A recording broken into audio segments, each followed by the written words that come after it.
அண்மை செய்தி. யுக்ரைனுக்கு எதிரான போரில் அணு ஆயுதங்களை பயன்படுத்தும் ஆணையில் ரஷ்ய அதிபர் விளாடிமிர் புட்டின் கையெழுத்திட்டிருப்பதாக தகவல் வெளியாகியிருக்கிறது. அண்மை செய்தியாக பார்த்துக் கொண்டிருக்கிறோம். இது குறித்த கூடுதல் விவரங்களை சிறப்பு செய்தியாளர் ஜீவபாரதி வழங்க நாம் கேட்கலாம். வணக்கம் ஜீவபாரதி. பல மாதங்களா இரு நாடுகளுக்கிடையே போர் நடைபெற்று வரக்கூடிய நிலையில அணு ஆயுதங்களை பயன்படுத்த புதின் கையெழுத்திட்டிருக்கார் அப்படின்ற ஒரு தகவல் வெளியாயிருக்கு. இது அடுத்த கட்டத்தை எந்த அளவுக்கு நம்ம கூர்ந்து கவனிக்க வேண்டிய விஷயமா பார்க்கப்படுது?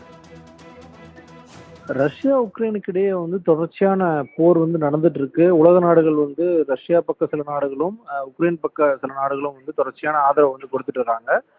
இந்த நிலையில சில தினங்களுக்கு முன்பாக அமெரிக்கா ஒரு மிக முக்கியமான ஒப்புதலை வழங்கியிருக்காங்க உக்ரைனுக்கு. அதுல குறிப்பிட்டு சொல்லணும் அப்படின்னா, நீண்ட தூரம் தாக்கக்கூடிய ஏவுகணைகளுக்கான அந்த அனுமதியை தற்போது அதிபராக இருக்கக்கூடிய ஜோ பைடன் வழங்கியிருக்காரு. இது மிக முக்கியமான ஒரு முடிவா பார்க்கப்படுது. இந்த விஷயமானது போரை மேலும் தீவிரப்படுத்துறதுக்கான ஒரு அனுமதியா இருக்கு அப்படிங்கறதா எல்லாத்துலயும் ஒரு மிக முக்கியமான பார்வையா இருக்கு.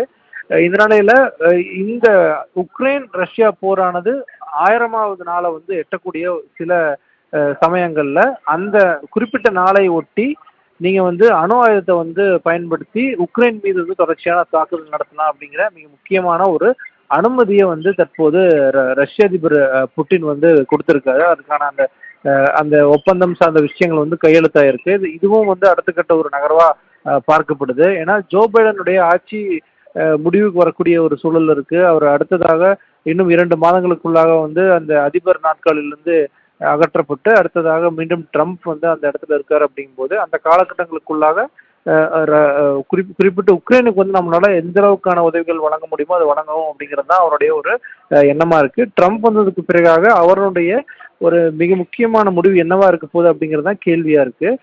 இந்த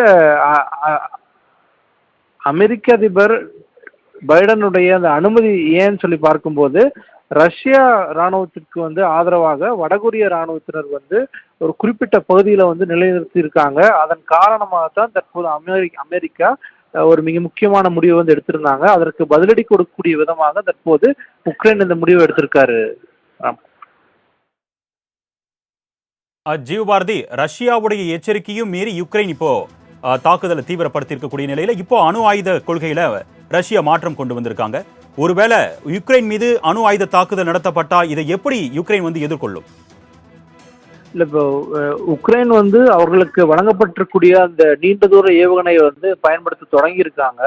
உடனடியா ரஷ்யா அந்த அணு ஆயுதத்தை பயன்படுத்துறாங்கன்னா உலக நாடுகள் நிச்சயமாக ரஷ்யாவுக்கு கடுமையான கண்டனங்கள், அது என்ன மாதிரியான அடுத்த கட்ட நகர்வை எடுத்துட்டு போக போறாங்கிறத பார்க்கணும். ஏன்னா ரஷ்யாவும் அமெரிக்காவுக்கிட்டையும் அணு ஆயுதங்கள் அதிகப்படியா இருக்கக்கூடிய நிலையில அதை தடுக்கிறதுக்கு தான் உலக நாடுகள் பார்ப்பாங்களே தவிர்த்து அடுத்தடுத்த கட்டங்களில் பார்க்கறத விரும்ப மாட்டாங்க. இனி வரக்கூடிய காலகட்டங்களில் உலக நாடுகளுடைய பார்வை முடிவு என்னவா இருக்குது அப்படிங்கிறத நம்ம பொறுத்திருந்து தான் பார்க்கணும். உங்களுடைய விரிவான தகவலுக்கு நன்றி ஜீவபாரதி.